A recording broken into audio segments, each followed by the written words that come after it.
ओम शांति। आज बाप दादा कहते हैं, मीठे बच्चे, बाप आए हैं तुम्हें ज्ञान से शुद्ध खुशबूदार फूल बनाने। तुम्हें कांटा नहीं बनना है, कांटों को इस सभा में नहीं लाना है। आज का प्रश्न है, जो बच्चे याद की यात्रा में मेहनत करते हैं उनकी निशानी क्या होगी? बाप दादा उत्तर देते हैं, याद की मेहनत करने वाले बच्चे बहुत खुशी में रहेंगे। बुद्धि में रहेगा कि अभी हम वापस लौट रहे हैं, फिर हमें खुशबूदार फूलों के बगीचे में जाना है। तुम याद की यात्रा से खुशबूदार बनते हो और दूसरों को भी बनाते हो। बागबान में बैठा है, माली भी है, फूल भी है। ये नई बात है ना? कोई नया अगर सुने तो कहेंगे, ये क्या कहते हैं? बागबान, फूल आदि ये क्या है? ऐसी बातें तो कभी शास्त्रों में सुनी नहीं। तुम बच्चे जानते हो, याद भी करते हैं बागबान खिवैया को। अब यहाँ आए हैं यहाँ से पार ले जाने। बाप कहते हैं, याद की यात्रा पर रहना है। अपने को आपे ही देखो, हम कितना दूर जा रहे हैं, कितना अपनी सतो प्रधान अवस्था तक पहुंच रहे हैं। जितना सतो प्रधान अवस्था होगी या फिर जितनी सतो प्रधान अवस्था होती जाएगी तो समझेंगे अभी हम लौट रहे हैं। कहाँ तक हम पहुँचे हैं? सारा मदार याद की यात्रा पर है। खुशी भी चढ़ी रहेगी। जो जितनी जितनी मेहनत करते हैं उतना उनमें खुशी आएगी। जैसे इम्तिहान के दिन होते हैं तो स्टूडेंट समझ जाते हैं ना, हम कहाँ तक पास होंगे। यहाँ भी ऐसे ही है। हर एक बच्चा अपने को जानते हैं कि कहाँ तक हम खुशबूदार फूल बने हैं, कितना खुशबूदार, फिर औरों को भी बनाते हैं। यह गाया ही जाता है, कांटों का जंगल वह है फूलों का बगीचा। मुसलमान लोग भी कहते हैं गार्डन ऑफ अल्लाह, समझते हैं वहाँ एक बगीचा है, वहाँ जो जाता है उनको खुदा फूल देते हैं। मन में जो कामना होती है वह पूरी करते हैं। बाकी ऐसे तो नहीं कोई फूल उठा कर देते हैं, जैसा जिसकी बुद्धि में है वह साक्षात्कार हो जाता है। यहाँ साक्षात्कार पर कुछ भी नहीं है। भक्ति मार्ग में तो साक्षात्कार के लिए गला भी काट देते हैं। मीरा को साक्षात्कार हुआ, उसका कितना मान है। वह है भक्ति मार्ग। भक्ति को आधा कल्प चलना ही है, ज्ञान है ही नहीं। वेदों आदि का बहुत मान है। कहते हैं वेद तो हमारे प्राण हैं। अभी तुम जानते हो यह वेद शास्त्र आदि सब हैं भक्ति के लिए। भक्ति का कितना बड़ा विस्तार है, बड़ा झाड़ है, ज्ञान है बीज। अभी ज्ञान से तुम कितने शुद्ध होते हो, खुशबूदार बनते हो। यह तुम्हारा बगीचा है। यहाँ कांटा किसी को भी नहीं कहेंगे, क्योंकि यहाँ विकार में कोई जाते ही नहीं। तो कहेंगे इस बगीचे में एक भी कांटा नहीं। कांटा है, लेकिन वो कलयुग में है। अभी भी पुरुषोत्तम संगम युग है, इसमें कांटा कहाँ से आया? अगर कोई कांटा बैठा है तो अपने को ही नुकसान पहुंचाते हैं, क्योंकि यह इंद्रप्रस्थ है ना। इसमें ज्ञान परियां बैठी हैं, ज्ञान डांस करने वाली परियां हैं। मुख्य मुख्य के नाम पुखराज परी, नीलम परी आदि आदि पड़े हैं। वही फिर नौ रतन गाए जाते हैं, परंतु यह कौन थे यह किसी को भी पता नहीं।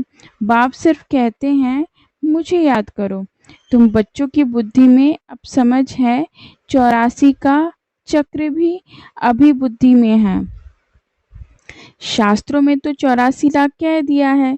मीठे मीठे सकीलते बच्चों को बाप ने समझाया है, तुमने 84 जन्म लिए, अब तमो प्रधान से सतो प्रधान बनना है। कितना सहज है।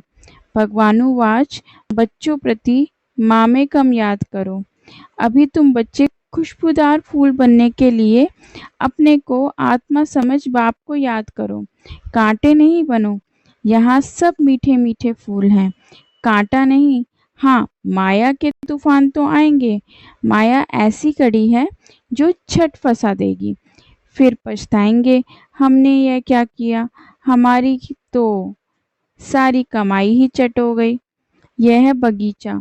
बगीचे में अच्छे अच्छे फूल भी होते हैं। इस बगीचे में भी कोई तो फर्स्ट क्लास फूल होते जाते हैं। जैसे मुगल गार्डन में अच्छे अच्छे फूल होते हैं, सब जाते हैं ना देखने। यहाँ तुम्हारे पास कोई देखने तो आएंगे नहीं, तुम कांटों को क्या मुंह दिखाएंगे। गायन भी है, मुंह पलीती। बाबा को जब साहेब सुखमनी आदि सब याद थी, अखंड पाठ भी याद करते थे। 8 वर्ष का था तो पटका बांधता था, रहता ही मंदिर में था। मंदिर की चार्ज सारी हमारे ऊपर थी। अभी समझते हैं मूत पलीती कपड़े धोने का अर्थ क्या है। महिमा सारी बाप की ही है। अभी तुम बच्चों को बाप बैठ समझाते हैं। बच्चों को कहते भी हैं अच्छे अच्छे फूल लाओ।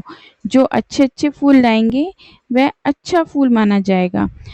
सभी कहते हैं हम श्री लक्ष्मी नारायण बनेंगे, तो गोया गुलाब के फूल हो गए। बाप कहते हैं अच्छा तुम बच्चों के मुख में गुलाब, अब पुरुषार्थ कर सदा गुलाब बनो। ढेर के ढेर बच्चे हैं, प्रजा तो बहुत बन रही है, वहाँ है ही राजा रानी और प्रजा। सतयुग में वजीर होता ही नहीं, क्योंकि राजा में ही पावर रहती है। वजीर आदि से राय लेने की दरकार ही नहीं रहती, नहीं तो राय देने वाला बड़ा हो जाए। वहाँ भगवान भगवती को राय की दरकार नहीं। वजीर आदि तब होते हैं जब पतित होते हैं। भारत की ही बात है, और कोई खंड नहीं जहाँ राजाएं राजाओं को माथा टेकते हों। यहाँ ही दिखाया जाता है ज्ञान मार्ग में पूज्य, अज्ञान मार्ग में पुजारी। वह डबल ताज, वह सिंगल ताज। भारत जैसा पवित्र खंड कोई है ही नहीं। पैराडाइज बहिष्यत है, तुम उसके लिए ही पढ़ते हो। अभी तुमको फूल बनना है। बागवान आया है, माली भी है। माली नंबरवार होते हैं। बच्चे भी समझते हैं ये बगीचा है, इसमें कांटे नहीं। कांटे दुख देते हैं, बाप तो किसको दुख नहीं देते। वह है ही दुख हरता, सुख करता। कितना मीठा बाबा है। तुम बच्चों को बाप पर लव है, बाप भी बच्चों को लव करते हैं ना। यह पढ़ाई है। बाप कहते हैं मैं तुमको प्रैक्टिकल में पढ़ाता हूँ। यह भी पढ़ते हैं, पढ़कर फिर पढ़ाओ तो और भी कांटे से फूल बने। भारत महादानी गाया हुआ है, क्योंकि अभी तुम बच्चे महादानी बनते हो। अविनाशी ज्ञान रत्न का तुम दान करते हो। बाप ने समझाया है आत्मा ही रूप बसंत है, बाबा भी रूप बसंत है। उनमें सारा ज्ञान है। ज्ञान का सागर है परम पिता परमात्मा, वह अथॉरिटी है ना। ज्ञान का सागर एक बाप है, इसलिए गाया जाता है सारा समुद्र स्याही बनाओ तो भी घुटने वाला नहीं है। और फिर 1 सेकंड में जीवन मुक्ति का भी गायन है। तुम्हारे पास कोई शास्त्र आदि नहीं है। वहाँ कोई पंडित आदि के पास जाएंगे तो समझते हैं ये पंडित बहुत पढ़ा हुआ अथॉरिटी है, इसने सब वेद शास्त्र कंठ किए हैं। फिर संस्कार ले जाते हैं तो छोटेपन से फिर वह अध्ययन कर लेते हैं। तुम संस्कार नहीं ले जाते हो, तुम पढ़ाई की रिजल्ट ले जाते हो। तुम्हारी पढ़ाई पूरी हुई, फिर रिजल्ट निकलेगी और वह पद पा लेंगे। ज्ञान थोड़े ही ले जाएंगे जो किसी को सुनाएंगे। यहाँ तो तुम्हारी पढ़ाई है जिसकी प्रारब्ध नई दुनिया में मिलनी है। तुम बच्चों को बाप ने समझाया है, माया भी कोई कम शक्तिवान नहीं है। माया को शक्ति है दुर्गति में ले जाने की, परंतु उनकी महिमा थोड़ी ही करेंगे। वह तो दुख देने में शक्तिमान है ना। बाप सुख देने में शक्तिमान है, इसलिए उनका गायन है। यह भी ड्रामा बना हुआ है। तुम सुख उठाते हो तो दुख भी उठाते हो। हार और जीत किसकी है, इनका भी मालूम होना चाहिए ना। बाप भी भारत में आते हैं, जयंती भी भारत में मनाई जाती है। यह किसको भी पता नहीं कि शिव बाबा कब आया, क्या आकर किया था। नाम निशान ही गुम कर दिया है। श्री कृष्ण बच्चे का नाम दे दिया है। वास्तव में बिलवेट बाबा की महिमा अलग है। श्री कृष्ण की महिमा अलग है। वह निराकार, वह साकार है। श्री कृष्ण की महिमा है सर्वगुण संपन्न, और शिव बाबा की ये महिमा नहीं करेंगे। जिसमें गुण है तो अवगुण भी होंगे, इसलिए बाप की महिमा ही अलग है। बाप को अकाल मूर्त कहते हैं ना, हम भी अकाल मूर्त हैं। आत्मा को काल खा नहीं सकता है। आत्मा अकाल मूर्त का यह तख्त है। हमारा बाबा भी अकाल मूर्त है। काल शरीर को ही खाते हैं, यहाँ अकाल मूर्त को बुलाते हैं। सतयुग में नहीं बुलाएंगे, क्योंकि वहाँ तो सुख ही सुख है, इसलिए गाते भी हैं, दुख में सुमिरन सब करे, सुख में करे ना कोई। अभी रावण राज्य में कितना दुख है। बाप तो स्वर्ग का मालिक बनाते हैं, फिर वहाँ आधा कल्प कोई पुकारते ही नहीं। जैसे लौकिक बाप बच्चों को श्रृंगार कर वर्षा दें, खुद वानप्रस्थ अवस्था लेते हैं। सब कुछ बच्चों को देखकर कहेंगे, अभी हम सत्संग में जाते हैं, कुछ खाने के लिए भेजते रहना। ये बाबा तो ऐसे नहीं कहेंगे ना। यह है तो कहते हैं, मीठे मीठे बच्चों, हम तुमको विश्व की बादशाही देकर वानप्रस्थ में चले जाएंगे। हम थोड़े ही कहेंगे खाने के लिए भेजना। लौकिक बच्चे का तो फर्ज है बाप की संभाल करना, नहीं तो खाएंगे कैसे। यह बाप तो कहते हैं, मैं निष्काम सेवाधारी हूँ। मनुष्य कोई निष्काम हो ना सके, भूख मर जाए। हम थोड़े ही भूखे मरेंगे, हम तो अभोक्ता हैं।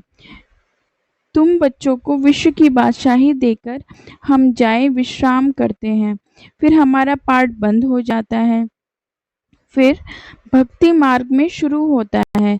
यह अनादि ड्रामा बना हुआ है, जो रोज बाप बैठ समझाते हैं। वास्तव में तुम्हारा पाठ सबसे जास्ती है, जो इजाफा भी तुमको मिलना चाहिए। मैं आराम करता हूँ तो तुम फिर ब्रह्मांड के भी मालिक, विश्व के भी मालिक बनते हो। तुम्हारा बड़ा नाम होता है। ये ड्रामा का राज भी तुम जानते हो। तुम हो ज्ञान के फूल, दुनिया में एक भी नहीं। रात दिन का फर्क है, वह रात में है, तुम दिन में जाते हो। आजकल देखो वन उत्सव करते रहते हैं, अब भगवान मनुष्यों का वनोत्सव कर रहे हैं। बाप देखो कैसी कमाल करते हैं, जो मनुष्य को देवता, रंग को राजा बना देते हैं। अभी बेहद के बाप से तुम सौदा लेने आए हो, कहते हो बाबा हमको रंग से राव बनाओ। यह तो बहुत अच्छा ग्राहक है। उनको तुम कहते भी हो दुख हरता सुख करता। इन जैसा दान कोई होता ही नहीं, वह है सुख देने वाला। बाप कहते हैं भक्ति मार्ग में मैं भी तुमको सुख देता हूँ। ये ड्रामा में नूंद है साक्षात्कार आदि की। अब बाप बैठ समझाते हैं मैं क्या क्या करता हूँ, आगे चलकर समझाते रहेंगे। आखिरी अंत में तुम नंबरवार कर्मातीत अवस्था को पाएंगे। यह सब ड्रामा में नूंद है, फिर भी पुरुषार्थ कराया जाता है। बाप को याद करो, बरोबर यह महाभारत की लड़ाई भी है। सब खत्म हो जाएंगे, बाकी भारतवासी ही रहेंगे, फिर तुम विश्व पर राज करते रहोगे। अभी बाप तुमको पढ़ाने आए हैं, वही ज्ञान सागर है। यह भी खेल है, इसमें मूंझने की बात नहीं है। माया तूफान में लाएगी, बाप समझते हैं, इनसे डरो नहीं। बहुत गंदे गंदे संकल्प आएंगे, वह भी तब जब बाबा की गोद लेंगे। जब तक गोद ही नहीं ली है तो माया इतना नहीं लड़ेगी। गोद लेने के बाद ही तूफान लगते हैं, इसलिए बाप कहते हैं गोद भी संभाल कर लेनी चाहिए। कमज़ोर हैं तो फिर प्रजा में आ जाएंगे। राजाई पद पाना तो अच्छा है, नहीं तो दास दासियां बनना पड़ेगा। ये सूर्यवंशी चंद्रवंशी राजधानी स्थापन हो रही है। अच्छा, मीठे मीठे सिकिलते बच्चों प्रति मात पिता बाप दादा का याद प्यार और गुड मॉर्निंग। रूहानी बच्चों की रूहानी बाप को नमस्ते। अब धारणा के लिए मुख्य सार। रूप पसंद बन अविनाशी ज्ञान रत्नों का दान कर महादानी बनना है।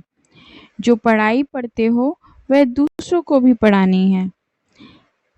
किसी भी बात में मूंझना व डरना नहीं है, अपनी संभाल करनी है। अपने आप से पूछना है, मैं किस प्रकार का फूल हूँ, मेरे में कोई बदबू तो नहीं है। आज का वरदान। दृढ़ संकल्प द्वारा कमजोरियों रूपी कलियुगी पर्वत को समाप्त करने वाले समर्थी स्वरूप भव।